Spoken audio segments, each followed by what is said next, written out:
Hello students, welcome to the second class of the noun. In the previous class of the noun, I have discussed the definition of parts of speech, the categories of parts of speech, the definition of noun, the categories of noun. In the previous categories of noun, I have discussed mainly common noun, proper noun, collective noun, material noun, and lastly abstract noun. In today's class, I'll discuss about few more categories of nouns, which are countable noun, uncountable noun, and compound noun. And as you can see, we can divide countable noun into two more categories. One is singular noun and other is plural noun. In today's class, I'll discuss about all these 5 categories of nouns. So without further delay, let's begin to discuss that what are countable and uncountable nouns. Countable nouns are the nouns that can be counted. So any noun that we can count belongs from the category of countable noun. They have a singular and as well as plural form. So countable nouns have two forms. One is singular and the other is plural. In the other hand, uncountable nouns are those nouns that cannot be counted. Any noun that we cannot count any time belongs from the category of uncountable noun. They do not have any plural form. So uncountable nouns never ever have any plural form. What are singular noun and plural nouns? Like I said, countable nouns usually have two forms. One is singular and the other is plural noun. Singular means one in number. Any noun that refers one in number belongs from the singular noun category also. And any noun that refers more than one in number belongs from the category of plural noun. And both singular noun and plural noun denotes countable noun. Now let's understand these nouns with the examples. So as you can see, these are the examples of countable noun, where the blue colored words are examples of individually singular noun and the violet colored words are examples of plural noun, and both the combination of blue and violet colored words are the examples of countable noun because we can count singular number and plural number also. So let's read the examples of countable noun. Animal. This word animal is individually a singular noun, and whenever we write animals, it becomes a plural noun, and thus both of these are countable nouns also. Look at the second example, photo. Photo is an individually example of singular noun, and when it becomes more than one in number, which is photos, then it becomes plural nouns, and thus photo is singular, photos is plural noun, and photo and photos both belongs from the countable noun. The third example of countable noun is book. Book is in singular form and books is in plural form. The fourth example of countable noun is gun, where gun is in singular form and guns is in plural form. Similarly, kite, kites, mango, mangoes, mouse, mice, man, men, city, cities, knife, knives. So all these are examples of countable nouns. In the other hand, look at the examples of uncountable noun. Like I said in the definition of uncountable noun, that uncountable nouns are those nouns which we cannot be counted. They can be measured, but they cannot be counted. Look at the examples of uncountable noun. Salt.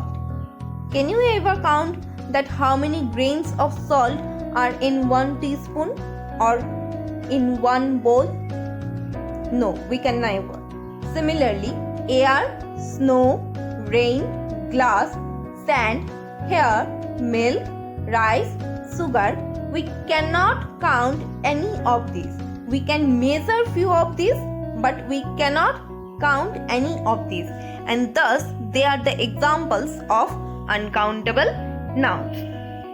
Now let's move on to the tidbits. There are few tips about nouns that your first tidbit is some nouns ends with s but are usually singular. So there are some nouns which ends with s but they are always in singular form, and we use singular verbs with them. We do not use any plural verb like are or were or have with them. We always use the singular verb with them. Like the first example, look at the first example, mathematics. Mathematics ends with a s, but it doesn't mean that there is more than one subject. Mathematics is individually one subject, it is singular noun. Similarly, politics, physics, news and gymnastics, all of these words ends with s, but we never use are or were or have with these words. We always say that mathematics is my favorite subject, or mathematics is very hard, or physics is very interesting to read, or I have heard about a news. We never use any plural verb with such nouns. Let's move on to the tidbit number 2. Tidbit number 2 says that some nouns are single object but are used as plurals. They are the single object, that means the object will be one, but they are used as plurals. We use plural verbs with them.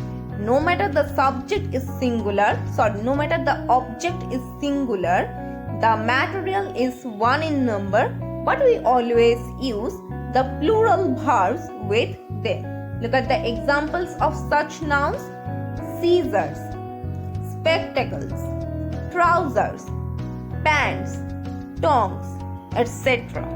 And let's move on to the last tidbit, which is tidbit number 3, which says that some nouns have same singular and plural form. That means there are some kind of nouns which have the similar form of singular and plural. That means their forms do not change according to their number. And examples of such nouns are deer, sheep, information, etc.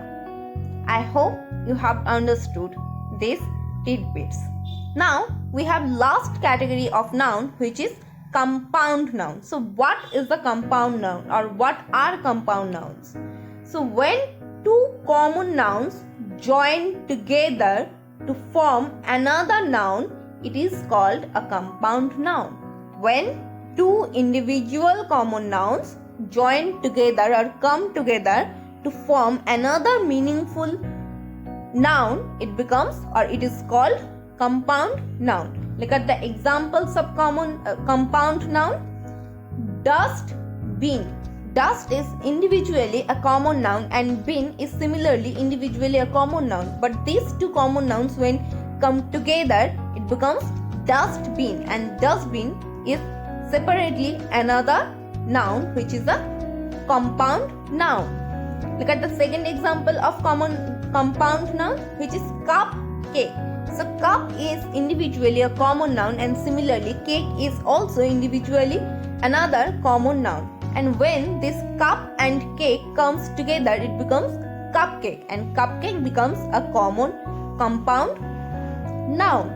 Look at the third example of a compound noun, lunch box. So lunch is individually an example of a common noun, and box is separately another example of a common noun. And when this lunch and the box, these two came together, it becomes lunch box, which is an example of a compound noun. Similarly, football, newspaper, or news, a ball or paper, all of these words are individually examples of common nouns. And when this joins together and makes a meaningful noun, it becomes an example of compound noun, like football, newspaper, or raincoat, or bedroom, or dishwash, or earring, etc. And there are obviously lot more. So I hope I am able to make you understand these 5 categories of noun. That's all about your today's class. I'll see you in my next class. Till then, stay safe, stay at home. Goodbye.